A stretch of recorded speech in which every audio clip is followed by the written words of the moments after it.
Hello guys, मैं अंकित Chaudhary bits planning का third year का स्टूडेंट हूँ। जैसे कि आपने बिट्सेट 2025 दे दिया होगा और अब आपका वेट होगा कि भैया इसकी कट ऑफ क्या जाएगी, कट ऑफ क्या जाएगी।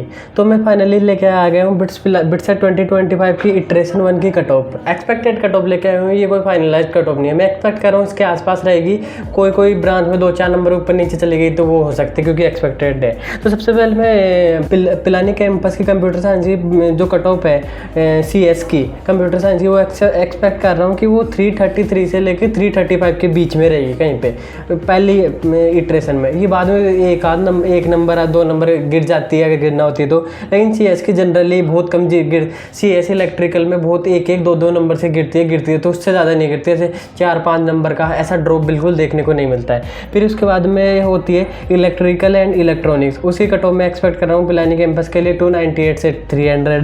फिर चलते हैं इलेक्ट्रॉनिक्स एंड कम्युनिकेशन, उसमें कर रहा हूँ 320 से 322। फिर आगे चलते हैं अपन मैथमेटिक एंड कंप्यूटिंग, उसकी कर रहा हूँ कि 324 से 326-27 के लगभग जाएगी। फिर आगे आती है मैकेनिकल की कितनी हो सकती है आपकी होएगी मैकेनिकल की 272 से लेकर 275 के लिए। फिर केमिकल की 253 से 255 के लिए। ऐसे ही आपकी सारी ब्रांचेज की यहाँ पे आपको दिख रही होगी। फिर यहाँ पे आपकी नई ब्रांच है, ये देख लो BE इन्वायरमेंट एंड सस्टेनेबिलिटी। ये बायो वाले के लिए ऑप्शन होता है कि बायो वाले भी इसके थ्रू BE कर सकते हैं। इसकी कट ऑफ में एक्सपेक्ट कर रहा हूँ कि इसकी 245 से 250 या 260 तक जाएगी। ये कट ऑफ बिल्कुल एक्सपेक्टेड है क्योंकि ये ब्रांच पहली बार आई है, तो इसको पहली बार आने में गैस करना बहुत ज़्यादा मुश्किल होता है कि कितनी कट ऑफ जाएगी कितनी कट ऑफ नहीं जाएगी। तो मैं इसकी एक वो जनरल के लिए वो एक्सपेक्ट कर रहा हूँ कि इतनी के लगभग रहनी चाहिए। फिर उसके बाद में चलते हैं अपन ड्यूअल डिग्री में बात करते हैं MSc इकोनॉमिक्स। तो MSc इकोनॉमिक्स के मैं पहले इटरेशन में एक्सपेक्ट कर रहा हूँ कि वो होगी 276 से 278 में। फिर आगे चलते फिजिक्स की होगी 260 से 262 मान लो। फिर मैथ होएगी 262 से 264 के लगभग। मैथ और फिजिक्स में ज़्यादा डिफरेंस नहीं है, 2-4 नंबर का ही रहता है। फिर आगे चलते बायो और केमिस्ट्री की भी आपको दिख रही होगी क्या कुछ कट ऑफ जाएगी, वही और ये आपको सारे स्क्रीन पे दिख ही रहे। फिर उसके बाद में आपकी एक और ड्यूअल डिग्री में नई ब्रांच ऐड हुई है जो बिट्स प्लानी में अब की बारी ऐड हुई है, वो है MSc semiconductor and nano science. उसको मैं एक्सपेक्ट कर रहा हूँ इस बार की वो 246 के लेकर 250 या 255 पे है। ये केवल एक्सपेक्टेड है क्योंकि ये भी ब्रांच जो है जो पहली बार आई है, तो इसमें भी ये है कि ये कितनी भी जा सकती है, इसमें कोई एक्सपेक्टेड ही है केवल, ऐसा कुछ फिक्स नहीं है कि इसके आसपास प्रीवियस डाटा भी नहीं है इसके लिए कुछ। तो इसलिए ये बहुत ज़्यादा रैंडम एक्सपेक्टेशन लगाई है कि इतनी हो सकती है।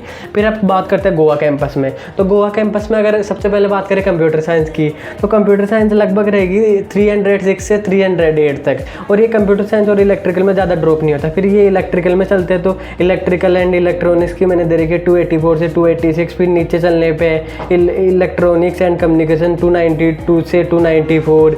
फिर हो गया इलेक्ट्रॉनिक्स एंड इंस्ट्रूमेंट 275 से 277। आपको और सारी ब्रांच की ये कट ऑफ यहाँ पे जैसे स्क्रीन पे दिख ही रही होगी सारी की सारी। फिर नीचे चलता हूँ हैदराबाद। तो हैदराबाद में भी ये देखो, हैदराबाद में कंप्यूटर साइंस की कितनी है 303 से 305 तक। अब देख लो यहाँ पे साफ पता चलेगा। अगर आपको कंप्यूटर साइंस चाहिए ना तो 300 मिनिमम चाहिए। 300 से नीचे आप कंप्यूटर साइंस एक्सपेक्ट नहीं कर सकते। मिनिमम 300 पे मैं मान सकता हूँ कि आपको हैदराबाद में कंप्यूटर साइंस मिल सकती है। फिर उसके बाद में इलेक्ट्रिकल एंड इलेक्ट्रॉनिक्स में 280 से 282। ये पहले राउंड की बात है, पहले इटरेशन की बात है। इसके बाद में 1-2 नंबर ड्रॉप भी हो जाता है, लेकिन CS वगैरह में इनमें 1-2-3 नंबर से ज़्यादा 1-2 से ज़्यादा ड्रॉप नहीं होता। नीचे वाली ड्यूअल में वगैरह थोड़ा फ्लक्चुएशन चलता रहता है, तो उसमें ज़रूर 4-5 नंबर का आपको गैप देखने को मिल जाएगा कि बाद में जाके। और ये MSc semiconductor and nano science में अगर हैदराबाद कैंपस है तो उसमें मैं एक्सपेक्ट कर रहा हूँ कि 240 से 250 के बीच में आपको फर्स्ट इटरेशन में मिल जाएगा। उससे कम में बहुत मुश्किल है, उससे कम में नहीं मिलेगा फर्स्ट इटरेशन में। अगर आपको अभी ये पूरी PDF चाहिए कि कौन सी ब्रांच की क्या कट ऑफ जाएगी क्या नहीं जाएगी, तो उसके लिए आपको क्या करना है, मेरे डिस्क्रिप्शन में मेरे व्हाट्सएप चैनल का लिंक दे रखा है, उसको जाके ज्वाइन करो। मैं व्हाट्सएप को आपको पूरी ये PDF प्रोवाइड कर दूंगा कि क्या कुछ कट ऑफ जाएगी क्या कुछ नहीं जाएगी। और कट ऑफ आने के बाद में मैं एक एनालिसिस बनाऊंगा कि कितनी कट ऑफ गई है कितनी नहीं गई, वो भी मैं सब कुछ व्हाट्सएप पे शेयर कर दूंगा। तो आपको जाना है और व्हाट्सएप को ज्वाइन करना है। इसी के साथ आज की वीडियो यहीं पे खत्म करता हूँ। Thanks for watching, bye bye. मिलते हैं अगले वीडियो में। अगर आपको और भी कुछ डाउट हो तो कमेंट्स में बता देना। Bye bye.